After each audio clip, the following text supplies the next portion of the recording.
Macam mana nak tukar kamera? Lock battery. Welcome back to our channel.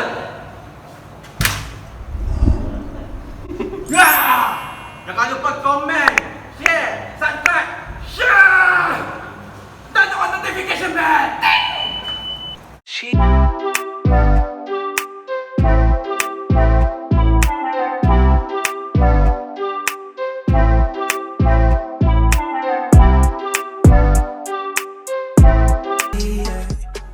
Okay guys, welcome to the vlog. Hari ni kita orang dapat ubi Kayu. Apa bongkok? Dia ubi kayu rebus ubi ni. kayu rebus. Tepuk sikit. Ada sekali dengan ni apa nama dia Sid? Nyok. Nyok. Dengan garam. Aku tak tahu nama dia apa, tapi itulah. Okay, rasa dia tak tahu, aku tak suka. Maklumlah orang bandar lah katakan kan. Tapi Boleh pergi mampus. inilah kehidupan budak-budak asrama. Mak orang datang nak makanan, makcik nak makanan. Alah kesiannya budak-budak asrama. Ambillah sikit. Ya Allah makcik baiknya. Saya tak makan makcik. Saya makan McD je makcik. Please Cicak. fahami diri pelajar-pelajar. Sedap tu. Yang sedap kan? Itulah. Bos makan juga bodoh. Husin, boleh tolong? Memang kita sedap ni, suap dia sikit. Man. Mana makan. Okay, kalau nak order, Ada IG saya di bawah. Jangan lupa. Itu IG bukan mana order ubi kayu, tu dapat kayu bapa. Alah malu kita. Apa ni? Hai. Bodoh now. Okay, hari ni kita ada cerita hantu bermula di dom kami waktu form 1.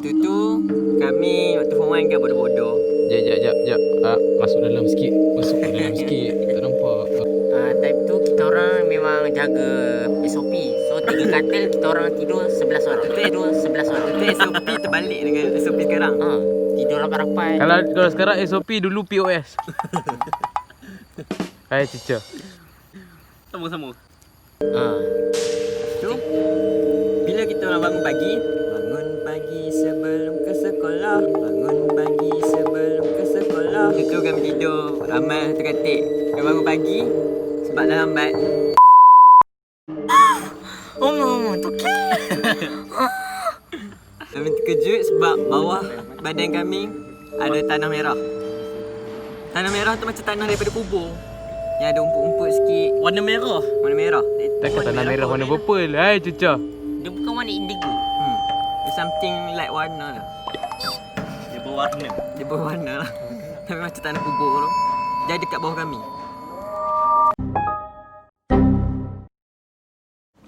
Okay, hi guys. Hari ni aku akan sambung cerita hantu yang kami tak habis ceritakan hari tu. Sebabnya waktu kami record hari tu tiba-tiba azan, and then kami malas nak sambung record balik. Terus sekarang adalah cuti raya haji. So aku tak boleh nak record dengan kawan-kawan aku, jadi aku record seorang.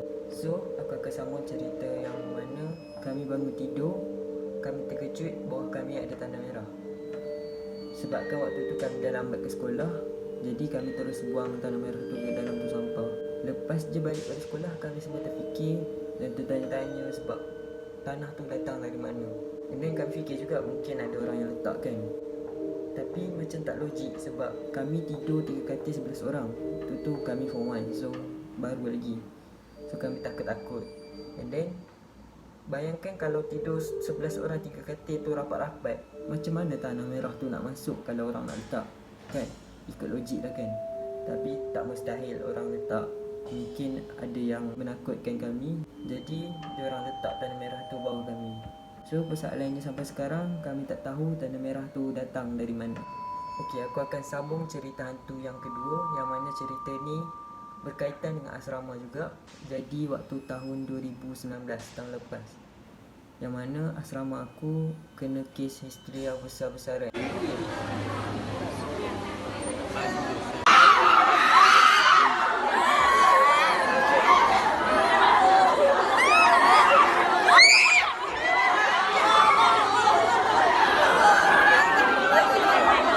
Dan aku tak akan cerita apa apa yang berlaku waktu histeria, tapi aku nak cerita apa yang berlaku sehari sebelum histeria tu berlaku. Waktu malam sebelum histeria tu berlaku, aku dengan kawan-kawan aku ada lepak landong. So, aku macam acah-acah nak cakap dekat member aku nak call nombor 666. Sebab orang kata nombor 66 ni merupakan nombor syaitan dan tak boleh call lah apalah semua.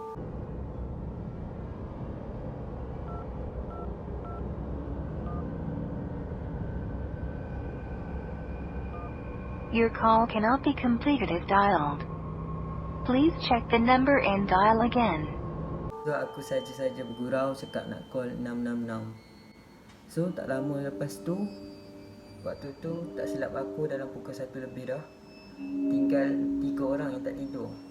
Aku, Izzuddin dengan Husaini. Dalam waktu tu aku ada atas katil. Tiba-tiba pintu dom kami, dia seolah-olah ada orang main tau. Dia macam tertutup, and then terbuka balik, and then tertutup balik.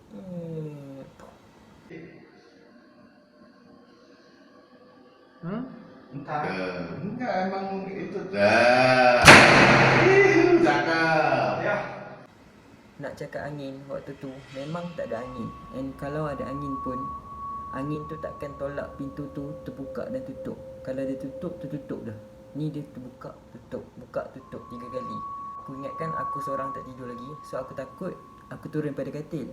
And then bila aku turun pada katil, Husaini dengan Izzuddin tengok aku.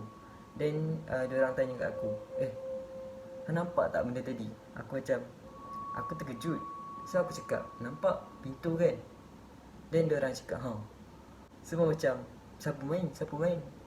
And then last kami semua tidur. Rupanya waktu malam yang sama tu, dom sebelah aku, member aku kena kacau juga. Dia dengar tingkap kena ketuk. And then esok tu asrama aku ada kes histeria. Daripada seorang kena. Dari sini aku tak tahu dari mana benda tu datang dan kenapa benda tu datang kacau asrama aku. Mungkin sebab dia marah sebab something, atau mungkin sebab aku cakap aku nak call 66 tu, aku pun tak tahu. Dan aku tak rasa nombor 66 tu merupakan nombor syaitan. Kat sini kita tahu asrama ada kes histeria yang tersendiri. Jadi aku rasa benda ni biasa dan tak ada apa-apa pun sebenarnya. Okey, cerita hantu yang ketiga pula, cerita waktu aku sekolah rendah. Yang mana waktu tu aku dengan keluarga aku nak pergi rombongan. Aku tak ingat rombongan tu dari sekolah ayah aku yang buat atau tempat tinggal aku. Tapi ada rombongan. Sebelum kami pergi tu, kami kena berkumpul dekat sekolah rendahku, depan sekolah rendahku. So aku dengan family aku datang awal, kami tunggu. And then mak aku rasa nak pergi tandas. Dia pun tanya aku dengan abangku tandas kat mana, sebab sekolah tu sekolah aku dengan abangku. Dan mak aku ajak aku dengan abangku teman dia pergi tandas.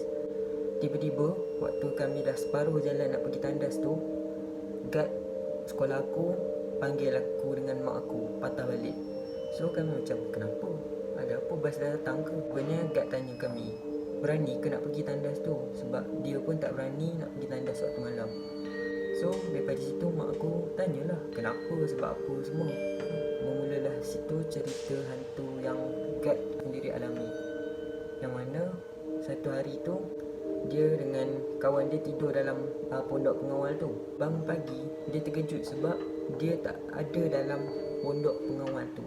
Sedangkan waktu malam tu dia tidur dalam pondok pengawal tu. Tapi lepas pagi dia bangun-bangun, dia ada kat luar, dekat dataran sekolah. So dia terkejut, member dia pun terkejut. Tak tahulah benda apa yang ubah tempat tidur dia tu kan. Mungkin benda tu marah ke apa, aku tak tahu. Kes lain tu ada juga cerita yang mana ada satu van jenazah datang dekat sekolah aku, minta kebenaran dekat pengawal tu nak masuk dalam kawasan sekolah aku. Actually sekolah rendah aku sebelah padang sekolah tu ada tanah perkuburan Islam lah. So memang kubur tu sebelah-sebelah je, dekat dengan padang, dekat dengan kelas darjah 1 tak silap aku. Guard pun pelik kenapa van jenazah tu nak masuk kawasan sekolah tu tengah malam. So guard tanya macam-macam. And then driver van jenazah tu sendiri turun, tunjuk dekat pengawal tu ada jenazah kat belakang. Yes, memang pengawal tu nampak ada jenazah dekat belakang tu. So tanpa fikir panjang, dia pun bagi kebenaran van jenazah tu masuk dalam sekolah. sebab katanya van jenazah tu nak hantar mayat tu pergi kubur. Tapi aku pelik kenapa guard tu bagi, sedangkan tak ada laluan pun ke kubur daripada sekolah aku. Maksudnya nak masuk kubur tu kena lalu jalan lain, bukan daripada sekolah aku. And then sampai je tengah dataran sekolah aku, luas tau, macam padang sekolah. Hujung sekali ada macam pentas astaka. So van jenazah tu bila masuk, sampai je dekat astaka tu,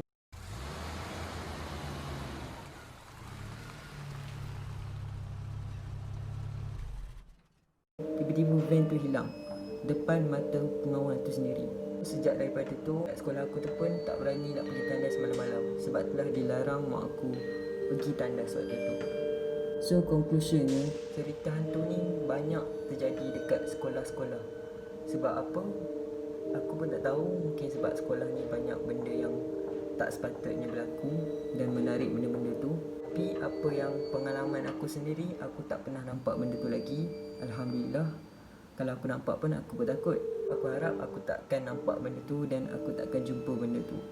Tapi aku pernah alami lah benda tu, macam kacau macam yang aku ceritakan tadi. Tapi depan-depan mata aku tak pernah nampak lagi. Aku harap takkan nampak lah. Conclusion dia kat sini, cerita hantu ni merupakan cerita yang biasa kita dengar, tambah-tambah kat sekolah. Jadi apa yang aku nak cakap, kalau kita nampak atau biasa alami benda tu, kita jangan takut dan kita kena ingat Allah banyak. Tapi itulah hakikat dia, kita kena ingat Allah banyak, sebab benda tu pun macam kita juga makhluk Allah. Kalau kita takut dengan dia, lagi dia suka. Tapi kalau kita tak takut dengan dia, mungkin dia tak suka, aku pun tak tahu. So conclusion dia, jangan main-main dengan benda ni. Walaupun benda ni aku cakap sama je dengan kita, makhluk Allah, tapi benda ni juga membahayakan kita sendiri. So sampai sini je lah cerita hantu aku malam ni, yang mana ada 3 cerita hantu. Mungkin lepas ni aku akan buat part 2, yang mana kawan-kawan aku pula akan cerita hantu apa yang diorang pernah alami. Minta maaf sebab kalau aku kaku. Ini first time aku cakap depan kamera seorang diri. So thank you for watching. Like, comment, share and subscribe. Bye.